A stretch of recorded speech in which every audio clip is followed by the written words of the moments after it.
中国的这个情欲结构里面有个金字塔，就是好像异性恋的情欲是最高的，我们是最高贵的，因为我们是就是鸡巴操逼，所有人都配当同性恋，所以我们的系统，我们的法律也应该保障所有人都能当同性恋的权利，而不是说只有有钱的人才能当同性恋。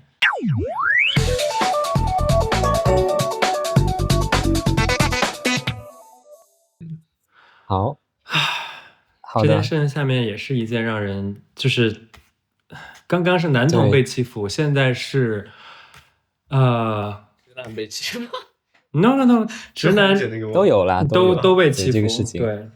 对，就是南京红姐事件，然后有人称呼它是阿红事件。然后之所以会出现不同的表达，或者是红大爷，就是在这个事件有3个称呼：红姐、阿红和红大爷。我们可以看到太多议题交叉了，主要是对，就是我们先讲这个命名的问题，元素过多，对元素过多。对，我们先讲第一个最有意思就是命名的问题，红姐、红大爷2个性别，然后阿红是完全中性的表达，你不知道阿红是男性、女性或者是任何性别，所以有3种不同性别的表达。有人会排斥用红姐事件，包括我身边的女性朋友，当时他们可能网上看到这信息就来问我了，因为他们也知道我是 gay， 就你有没有看到那个南京那个事情？我说啊，红姐事件，然后他就会比较严肃的跟我说，哎，你不要叫他姐，就他是一个男的，你别把这水泼到我们女性身上，就不是女性干这些事情，所以你别叫姐，你就叫他红大爷。我说姐 please， 姐 please， 对姐，就是姐。然后我就是蛮震惊的，我就觉得天哪，哎呀，就是我真的很想说，贞洁真的是父权制的阳谋啊 ！Exactly， 贞洁真的是父权制阳谋，就是你真的觉得女性保持这个所谓非常贞洁的形象是一个。它看似是一个道德性的奖励，但其实它是最坚硬的这个囚牢啊！那个贞洁牌坊是多么维持这个女性，就他都不给你付工资的，他给你冠一个贞洁处女，就是荡妇羞辱，就把荡妇就排边缘出去，然后而且红姐最主要是这件事情就很无语，就谁不知道她是指派性别男性啊？而且红姐对吧？就你还要强调这个，而且我觉得大家为什么要追求一个性别表达的纯粹性？就是觉得女性的表达必须要是圣洁的，这难道不是一种厌女吗？这难道不就是一种就是反而你在跪舔这个贞洁牌坊，这是让我觉得非常不能理解的。没错，然后。这个性别表达的争议又变成某种皮球，从女性踢到男性，先把它还原为男性，所以叫他红大爷。然后女性跟这个人，其实他有名字，他叫什么某的，我有点忘了，叫什么某某呀。Anyway， 就是跟他先割席，然后割席踢到这个男性性别之后呢，直男再跟他割席，就觉得这是男同，对吧？他是一个男生跟男的搞勾引直男，他是一个男同，所以。他跟我们直男有得再割一个席，就这个皮球最后踢到，或者这个脏的皮球呢，最后踢到男同的身上，就是他是变态男同，对，男同还要自我踢给一个男同也在自我排除。男同说红姐可不是男同，红姐是跨性别，他不是男同，对，然后像或者是变态，所以这个球红姐是变态，反正跨性别这个球就一直踢，一直踢到更小的群体，更边缘化，就是然后发声权更小了一些。对，就是全民跟这个事件的中心人割席，就不要这水，这脏水不能在我们这群体身上。对，然后在直男跨性别会再割，我们跨性别再割，跨性别割什么？跨性别割说他自我认同不是跨性别，他是 CD， 是男同想要装就是吃直男，就是再割。你看看我们自己的圈子里面的。鄙视链、歧视链，然后割席的现象真的是没错，就是光这一个命名的这个问题，就是可以看出来，其实就这个事情哇。其实我想知道说为什么会，我们可以慢慢分析一下为什么这件事情让大家反应如此大，为什么每个群体都要割席？但同时你又会发现，在这件事件之后，大家又把它当成一个 icon 了。把它当 icon 是我觉得泰国比较早吧，对，就是又变成一个符号了，就是人人都在割席，但是人人又视为 icon， 因为他吃的比你好。就是没有啊，我觉得歌席的他人不会把他视为 icon， 就是把他视为 icon 人是在歌席那段时间是没有发生的，就因为那时候就是在骂那些人可能没参与，然后视为 icon 的其实另一部分群体，我觉得 OK， 就比如说当时在泰国就把红姐做成那个佛牌了，认为红姐能够招财，就是吃不愁穿不愁能。然后那他们在那个时候并没有对红姐割席，就是在泰国文化中他们其实还蛮轻松对于这些的。对，对啊，就我感觉，而且关于这个命名，就是我觉得红姐和红大爷，我想要叫她红姐，完全不是因为想要说什么污名化女性群体怎么样，我只是觉得红姐更有艺术造诣，就是更加动听吧，就是更符合这个事件吧。对啊，就红姐和红大爷很明显啊，就是红姐啊。我觉得姐是个尊称啊。其实我当时也很不理解那个吴青峰不喜欢别人叫他疯贼，我就觉得这叫你一声姐是尊重你，是看得起你。对，像我们之间都会叫姐啊，就是对啊，薇姐、姐、美莎姐、姐这个发音也很有意思哎，就姐啊，对吗？就是这种感觉啊，姐，对，就真的我太无聊了，活的那些人活的真的有点无聊，我觉得活累不累。我觉得能看出来大家一定认定这件事情是有污名化的东西在里面，它是一个淫秽的，是一个不堪的事件。当然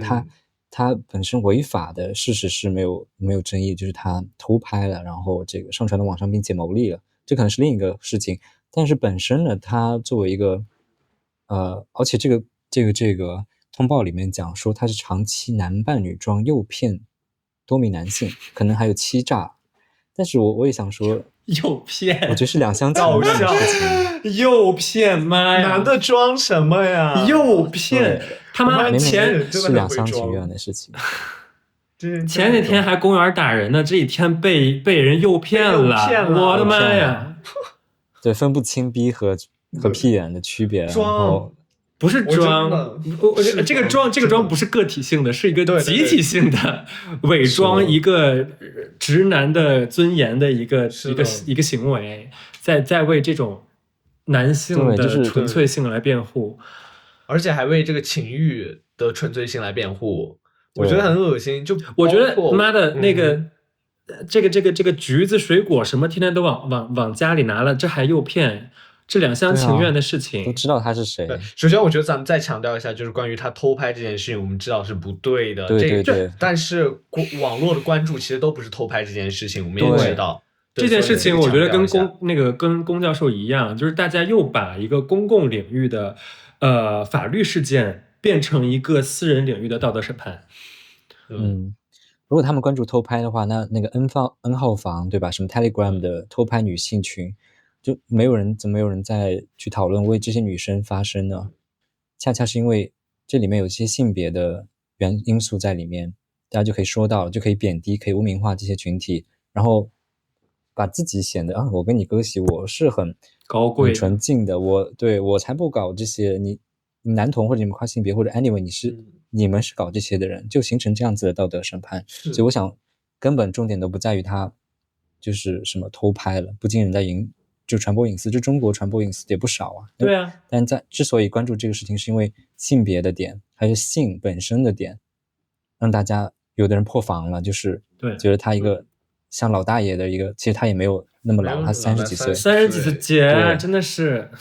对，然后大家就觉得这么老这么丑，吃这么好。破防了，那我平时这个打扮这么美，我觉得打扮这么帅，对啊，根本在于大家对情欲其实有一个金字塔，就是在中国的这个情欲建构里面有个金字塔，就是好像异性恋的情欲是最高的，我们是最高贵的，因为我们是就是鸡巴操逼。然后我们是最高贵的，然后再加上如果再不乱伦，就是在婚姻制度内，就是不是不乱伦就不乱，就是在婚姻制度内只操逼，卧槽，这是最高贵的情欲，这最高贵的射精，这是最高贵的性。然后下一等就是有小三，有小三，然后这个是肮脏的，然后再下等就是男同，然后再下再下一等是女同，然后再下一等是男同，然后再下一等就是跨性别和直男，跨性别女性和直男。然后再下一反正就是有金字塔结构，然后包括这个因为我之前我去年刚好驻地项目是情欲，然后我在泰国也是在做这个，我就发现中国人对泰国的歧视还有关于这个，就他们会歧视泰国的性对于性的态度，他们觉得泰国是一个就是对性为什么那么的随意，就好像他们对性很高贵，能证明他们是什么名门大户，你知道吗？就是当然有一些就是你是异性恋结构，你保持这个在一些时候来说，你在社会中可能确实能获得更多的支持，你因为是一个异性恋家庭，但是都是做爱就别装了，就是你干嘛要分个高低贵贱之说，而且人家做爱和你有屁关系。而且那些直男，因为我自己来说，比如说和我约炮的很多也是直男，但我这2年已经不约炮了，这是我个人的原因，就是不是说我去觉得自己高贵了，只是我个人的选择而已。那在早年的时候，我和直男去打炮，就发现一件事情，直男当然能发现 CD 了。我跟你说，和直男做爱的1000个直男里面，他妈有800个知道，有800个知道，因为和红姐那个片里面给红姐口的也不少啊。就那些直男，他们是非常，就我跟你说，直男爱鸡巴爱的要死，直男和 gay 爱鸡巴差不多，只不过是，但他们没有办法对男性气质勃起，你知道吗？对，直男没办法对男性气质勃起，他是恐惧男性气质的。就直男为什么成为直男，就说明他需要成为男性气质，但同时他是有点恐惧男性气质，他对男性气质没办法在一个很自然状态上勃起。那有一些女性气质但是又有阴茎的，那对他们来说简直就是那个至上之物。就为什么跨性别女性老是被性化，就是因为她老是被就直男太喜欢就是这样子，然后这个现实让很多人破防，尤其是一些异性恋女性觉得我靠，我天天那么美，我天天往那个你的那套教育是一种社会化的，其实很多的直男真的看不到你的美丽的变化 ，gay 能欣赏到，但是直男欣赏不到，这个世界就是这样子。但很多破防觉得我靠，为什么我的那个体育生大哥哥喜欢红姐？我天天那么用心，他的妆那么粗糙，为什么会爱上他？因为在直男眼中没什么区别，都是画了一下那个，都是穿的那个什么，他没有那个时尚品味。我觉得文化的，我觉得这种后天被规训的对于性愉悦的理解，然后对于身体愉悦的高低等级，真的是一个蛮明显的时代的印记，甚至每个时代都存在。就是消费主义其实是在这个趁虚而入的，是在这个性需求之间、性权利之间趁虚而入的，然后就告诉你只要买这斩蓝色的口红，然后斩蓝色，然后这个怎么这就是我们一定要在最终知道。身体的就是我们最大的性器官是我们的大脑，然后对和心，所以我们需要就是它是公平的，它在某种程度上是非常 personal 的，它是不能被说大家觉得哪种性是愉悦的而决定的，性愉悦是你决定的，而且你不能去评判任何人的性愉悦。我觉得就是发生在私领域的事情，就这些直男跟红姐玩，跟红姐搞，就如果他没有被公开的发布出来，我想没有人会想要说这些事情，没有人会，因为可能大家都或多或少听说过，或者自己是这样子的，就是有这样子的喜好的人士，但是就是因为他被所谓展示出来，大家看到了，然后以后才开始发现，原来首先他吃这么好，其次他搞了这么多，然后再一次就是对，就是破这么多房，那破完房以后又开始就是造谣，大家就造谣说他可能年纪已经60、70了，然后搞了1000多个，并且他有艾滋，就是你这个也是你破防完了以后，你还要再倒打一盘，再踩一脚，泼一个污水，去故意去污蔑，对，然后造成的恐慌就是大家就觉得赶紧检查自己的老公在不在这个名单上，因为他有艾滋，说不定你老公有艾滋，对，就是再去把这个疾病污名化，然后在性教育极度匮乏的中国，然后又开始了一度对于性病的恐慌和污名化。你们知道去年的时候，就是那个有一个关于艾滋检查的小程序，你知道这个事儿吗？我知道，大家就是会看谁关注了这个号，然后去说自己的圈子脏还是干净，我靠，跟有病一样。这种猎巫的行动真的是让我觉得在干嘛？为什么恐惧呢？这个我觉得得恐惧，这个我非常能理解，因为我认识很多恐同的人，不是恐爱的人。我自己的发现，我现在能够相当确定的讲一件事情是，恐惧来自于未知。是的，因为我们的大众媒体里面没有足够的性教育，没有对这个疾病有足够的曝光和透明化的教育也好，或者是信息普及也好。因为你会发现在柏林，这个我觉得温森一定感同身受，就是艾滋病已经不是一件多么重要的事情了。因为你如果有艾滋病的话，你是可以非常轻松的活到跟正常人一样的水平的。然后如果你没有艾滋病的话，你是有这个医疗系统的支持，然后去给你使用这个 PrEP。如果你是一个非常性活跃的人，你是可以使用 PrEP 来阻断艾滋病的。所以它已经不是一个值得让人害怕的事情了。但是在这个案件之中，你会发现蓝底红字的政府通告竟然把这件事情当做一个非常重要的噱头放在一起，而且最可怕的是他还把它和梅毒放到了一起，就可见我们的政府对于性病的知识了解少之又少。这里可能要澄清一个点，是很多舆论、很多民间的说法是说他有这个所有这些全套的性病，然后有1000多个这个接触的人，所以可能是大规模的一个公共卫生安全的一个事情。但是官方是辟谣了，就是说，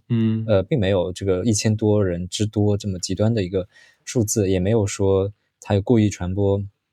这个性病，就是官方是否认了这个事情。当然就没有再具体的澄清说，希望呼吁大家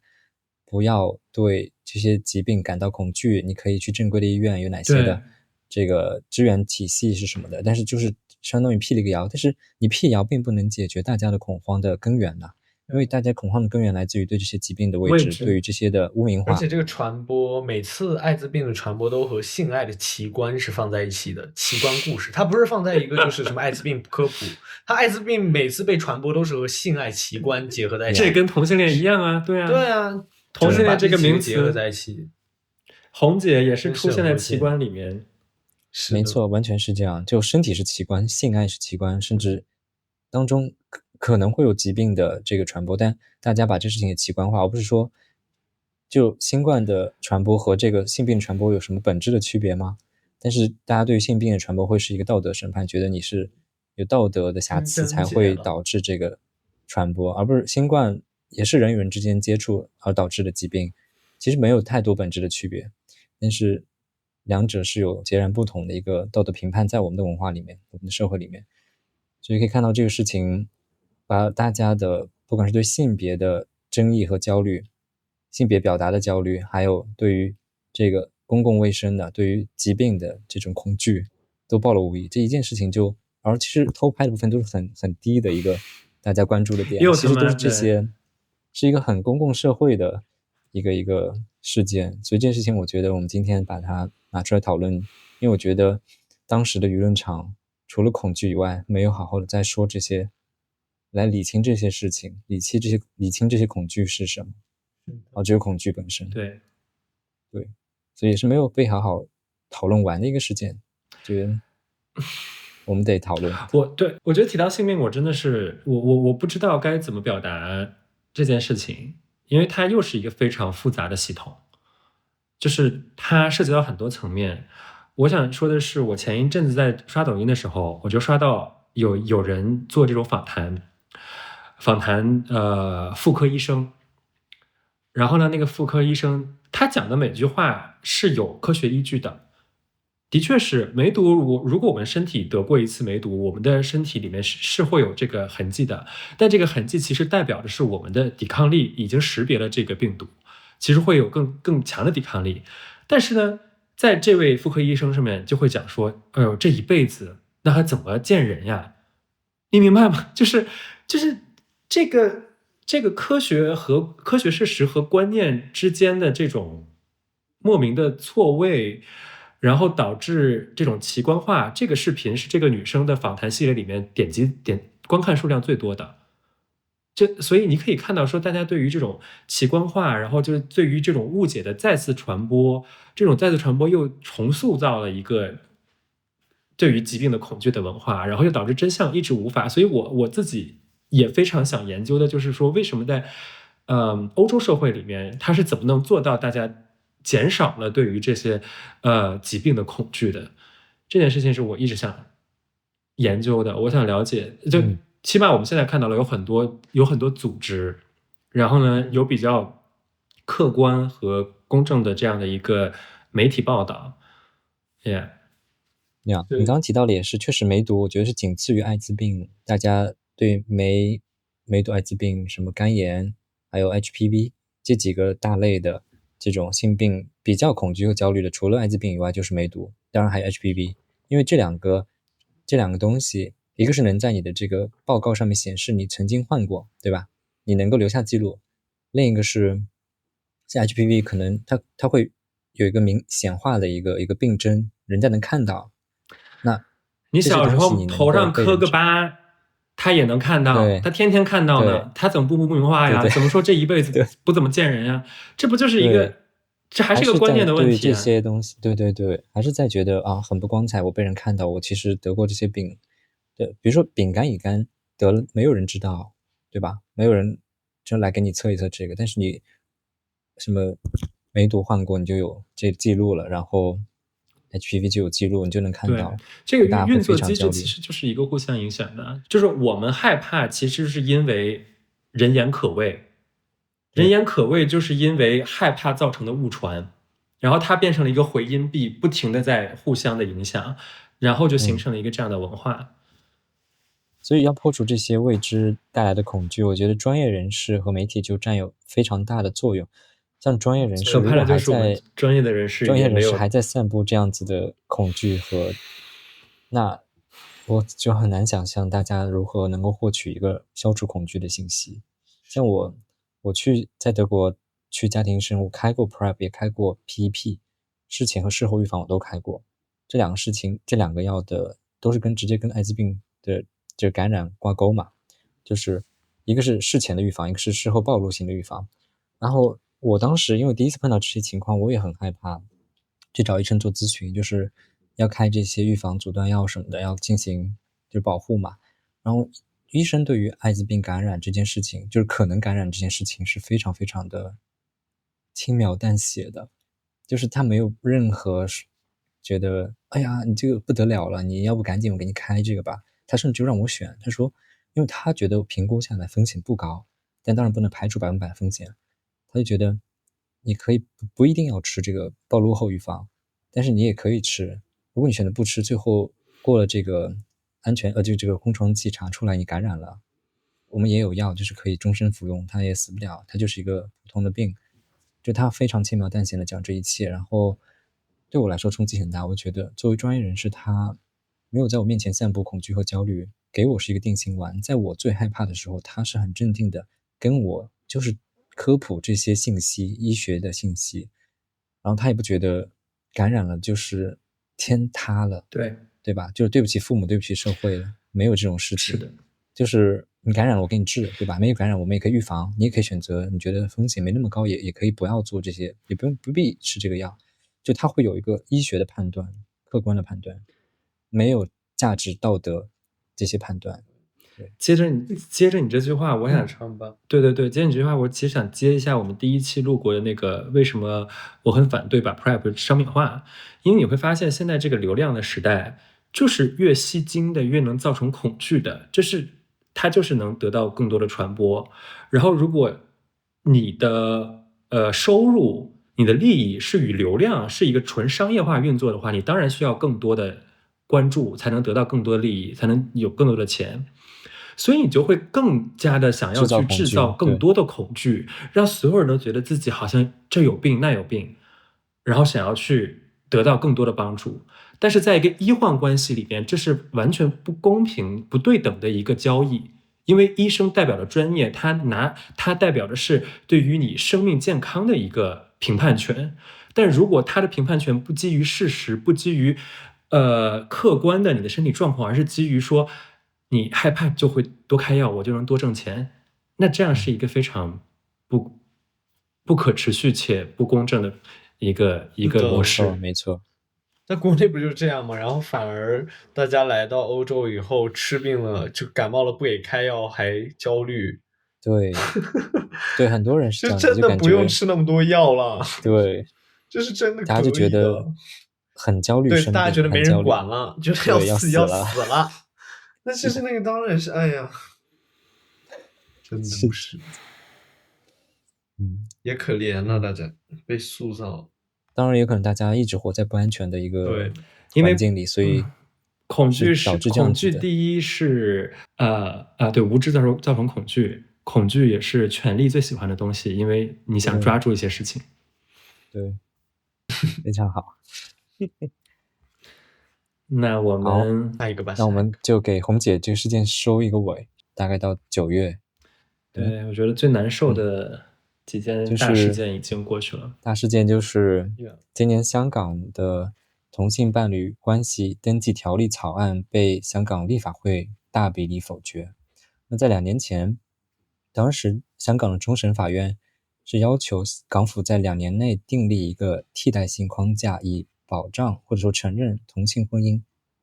因为目前为止，在香港社会，同性没有在法律上结婚的可能性，没有这样子的法律保障。那这个官司打到终审法院，终审法院就判定香港政府必须在2年内制定一个替代性框架，来弥补这个法律上的漏洞和不平等。然后最后出来的草案，这些权利的保护是什么呢？首先，它还是没有提供一个结婚权的选项，它只提供了一个同性伴侣关系登记，这跟结婚是2回事。必须在海外承认这个同性婚姻的地区完成登记结婚，然后你拿到证书，你拿到香港来进行这个同性伴侣关系登记，相当于再登记一下。也就是说，你还是不能在香港结婚，我只接受在其他地区的同性婚姻过来做一个登记你们是伴侣。对，我承认这件事情，但我不承认你们是一个婚姻关系。就它不是用婚姻来描述这个事情，它是同性伴侣关系登记。然后呢，它有一些关于同志的具体的权利的一些所谓的保护，但是非常有限的范围。是哪些呢？是关于医疗、探视，包括同志死后身后的事情，就包括你可以领回对方的遗体，使用食物环境卫生署辖下的坟场、火葬场以及骨灰安置场所，就增设了这几个保障的权利，其他的一概没有。然后我就问AI， 我就说一般，因为我自己没有经验，就是结婚我能够有什么保障？然后 AI 一般说，同性伴侣结婚以后可以被保障的权利类型有6大类：人身与生活决策权，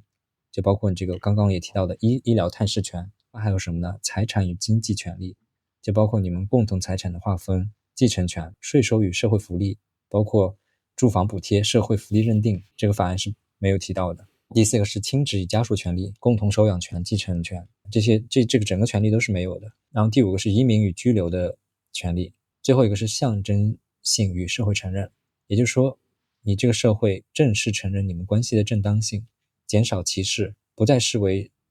某个他者。那我们可以看到这个法案还是同样把你视为他者，因为它不用婚姻来定义你的关系，你是一个伴侣，你只允许关系的登记，只允许料理后事。对，然后你要干嘛呢？你们就死的时候，你可以来帮忙，然后快不行的时候，你可以签字，就给点这种权利出来。然后我当时就是看到这个消息也是很崩溃，我就觉得妈呀，就把我们性少数当什么人啊？就是我们只需要死的时候才被这个社会想起来，哦，我们死的时候需要有人继承或者处理我的遗体。那我活着的时候的幸福和福利在哪里啊？甚至连我的婚姻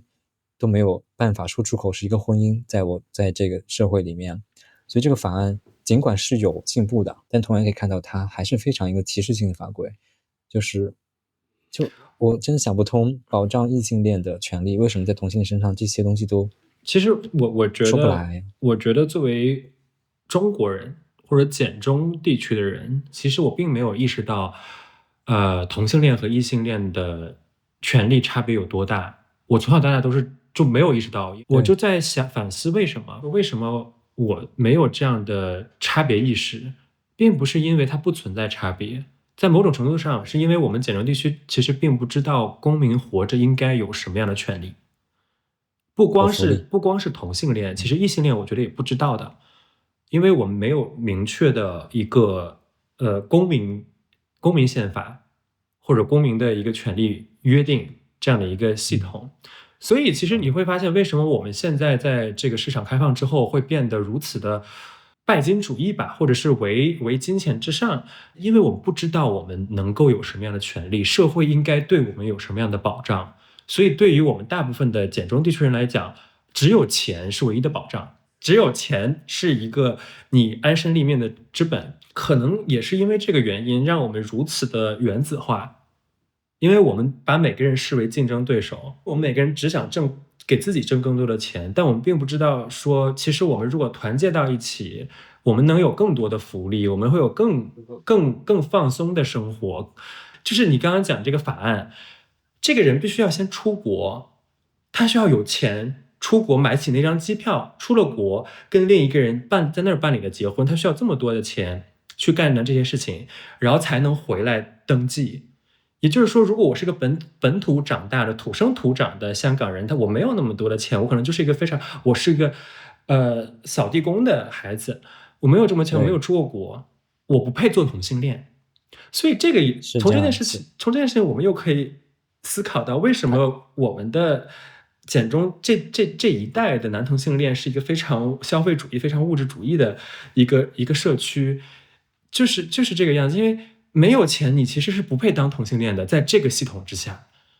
并不是说同性恋一定要有钱，并不是说一定要喝星巴克，然后买名牌包，然后自己在一个非常光鲜亮丽的公司工作，你才能配当同性恋。所有人都配当同性恋。对，所以我们的系统，我们的法律也应该保障所有人都能当同性恋的权利，而不是说只有有钱的人才能当同性恋。没错，也就是这个法案不光是造成了同性和异性之间的歧视和不平等，它在同性群体内部也造成了一个不平等，就是阶层不平等。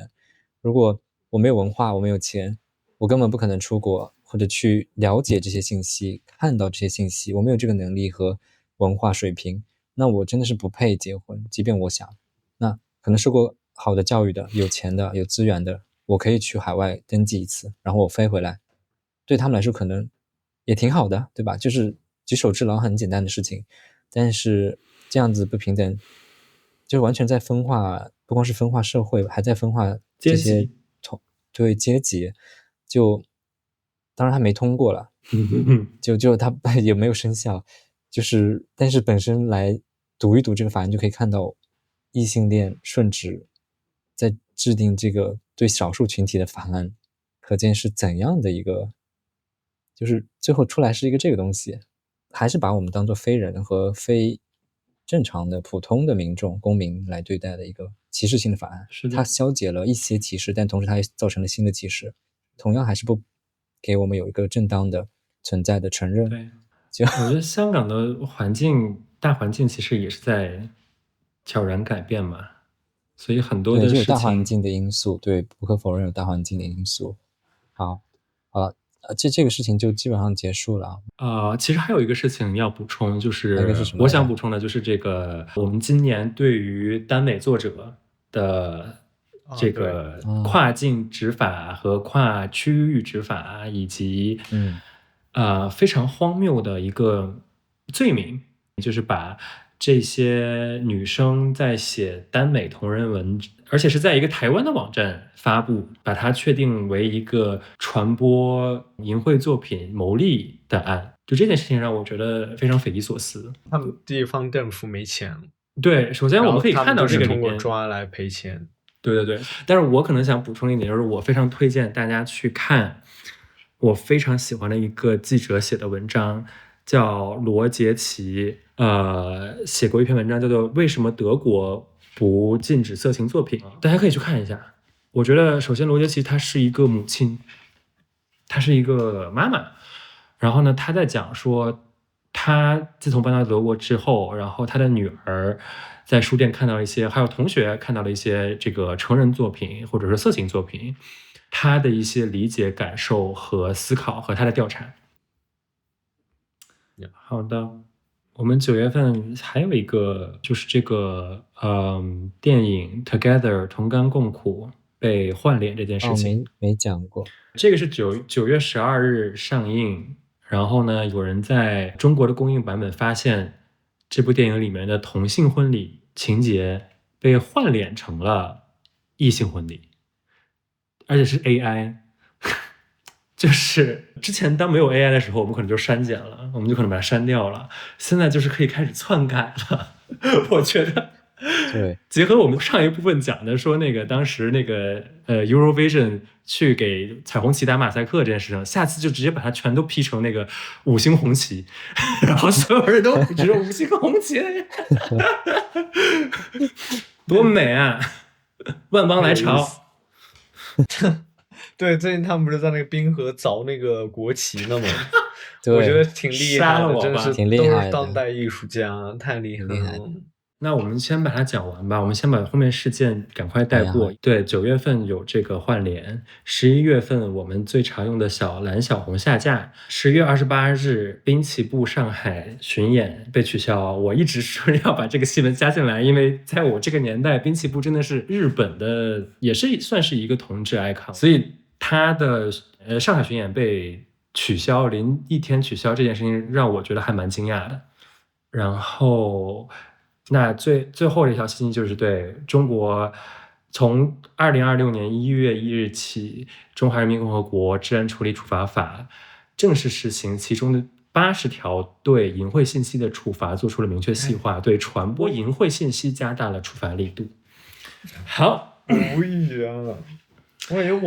我就活在他们雷区里面呗。你看我做作品，我做的怎么了？就我怀疑那个国安部的他们自己也看片啊。对啊，而且你知道那些警察做的色情交易、权色交易多了，而且他们那种权色交易非常的压迫。这个事情出来一开始，大家舆论是恐慌的，因为觉得好像我发所谓的这个色情信息给别人在微信或者在什么平台上面，我会进局子，我会受到处罚。但有媒体跳出来说，就是不用担心，不用过度解读，这个条例之前就存在过，所以不要太恐慌。但是我觉得是有变化的，那是因为我之前加了一个微信的一个野裸群，然后是500号人嘛。还有这样，我都不在这个群，为什么我不在这个群？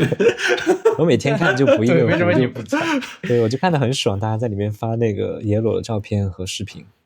但是呢，跨年的时候没声音了，所以我觉得这个时间点跟这个治安管理处罚法，我觉得是非常非常相关的，可能是平台的一个更加监管自己上面用户的这些信息。那么可能从今年起，这些群都走进历史了，在去年年底走进历史，因为本来真的上一周还很活跃，这一周没了，就直接给你封了，就不能发骚了，你不能在网上发骚。OK 啊，那我们的事件处理完了，最后来一个快速的总结和想法，还有我们的最后环节大家要记着。对，我们来说自己的感受吧，谁先讲？几乎都是悲了，就是比较悲的一些事情，悲哀和悲伤，打人以及各种污名化，比较悲。我个人就会用悲这个词来形容过去这些事件给人的观感。我觉得就是世界越在下沉，我们越要狂欢。就是不光是中国在这样，其实我们看到大洋彼岸的美国也在疯狂的往保守的方向去走，然后往恐同的方向去走。德国对，但好歹德国的民间力量比较大，所以也没有人很在乎这新来的总理发2句恐同言论就不得了了。其实大家也不鸟他了，也在反对他。对，所以我觉得安全，首先安全最重要，不要被人打了。然后我们的频道也会有很多的讨论和采访，对，或者是对不同的生活方式，作为同性恋的思想，对同性恋的一个指南教程，以及我们也在想上次有讲过说我们要不要做一个怎么润到哪儿，作为男同这样的一个指南。对，我希望呢，就是说在简中语境里面我们是隐形的，所以我们是一直被压制的，所以我们要逮着机会就要大声的说话。美莎呢？我的感受就是乌云密布，但是乌云越密布就越会期待阳光嘛，所以我觉得在这种时候，我们可能会重新看到社群的力量。为什么我们要去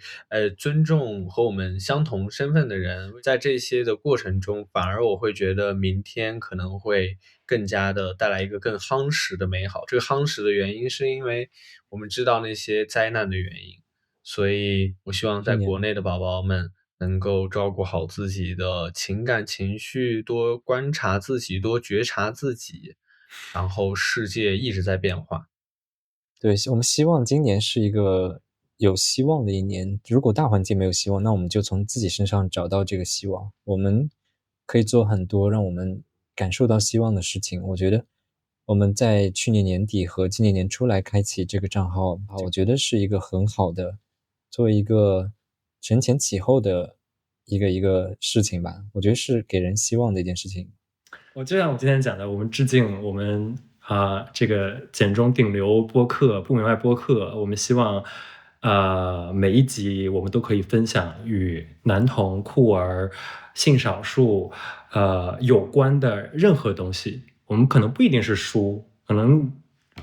简中的书太少了，对，所以任何东西可以是电影，可以是艺术家，可以是你关注的一个 ins 账号等等。因为就像我刚刚讲的，我被压制的我们太多了，而且我们这个被压抑的并不是说只有现实的压抑，还有算法的压抑。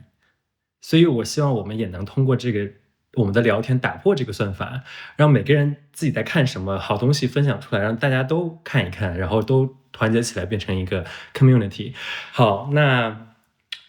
我们先做推荐吧。好，我的话就电影方面推荐，其实今年在柏林看了一部简中的华语的酷儿电影，就是《漂亮朋友》，